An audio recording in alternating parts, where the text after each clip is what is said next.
Ma'am చాలామంది కూడా diabetes ఉన్నవాళ్ళు సర్జరీకి వెళ్ళాలంటే భయపడుతుంటారు. సో, మోకాళ్ళ నొప్పులు కావచ్చు, లేదంటే నడుము నొప్పులు ఉన్నవాళ్ళు కావచ్చు. అట్లాంటి వాళ్ళు పీఆర్‌పీకి వచ్చారు అనంటే వాళ్ళ పెయిన్ అనేది తగ్గించుకోవచ్చా అండి? యాహ్! సీ పీఆర్‌పీ ఏ పేషెంట్స్‌కి సూట్ అవుతుంది. సో, డయాబెటిస్ ఉంటే ఇది పీఆర్‌పీ వర్క్ అవుతుందా లేదా ఇది క్వెషనే లేదు. తప్పకుండా ఒక ఆప్షన్ ఉంది పీఆర్‌పీ. నాన్ సర్జికల్ ట్రీట్మెంట్ ఉంది. బికాస్ డయాబెటిస్‌లో అగైన్ ఇన్ఫెక్షన్‌కి ఛాన్సెస్ ఎక్కువ ఉంది. కొన్నిసార్లు అన్‌కంట్రోల్డ్ షుగర్ ఉంటే కష్టం అవుతుంది. Yes. So, yes. PRP meaning platelet rich plasma therapy. ఇది పేషెంట్ బ్లడ్ నుంచి బ్లడ్ తీస్తాను, ప్రాసెస్ చేస్తాము.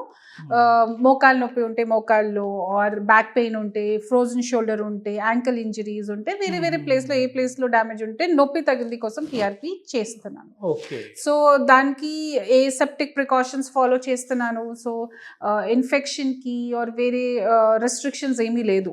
ఓకే. యూజువల్‌గా డయాబెటిక్స్ పేషెంట్స్‌లో వాకింగ్ చెయ్యాలి. ఓకే. ఎందుకంటే షుగర్ కంట్రోల్ కోసం, ఇంకా మెటబాలిజం ఇంప్రూవ్‌మెంట్ కోసం తప్పకుండా వాకింగ్ అన్నీ చేయాలి. సో, మోకాలు నొప్పి ఉంటే, బ్యాక్ పెయిన్ ఉంటే వాకింగ్ రిస్ట్రిక్ట్ అవుతుంది. ఓకే. So, okay. ఈ పీఆర్‌పీ వల్ల తీసిన తర్వాత నార్మల్ లైఫ్ స్టైల్ అలాగే చేయాలి. వాకింగ్ అన్నీ చేయాలి.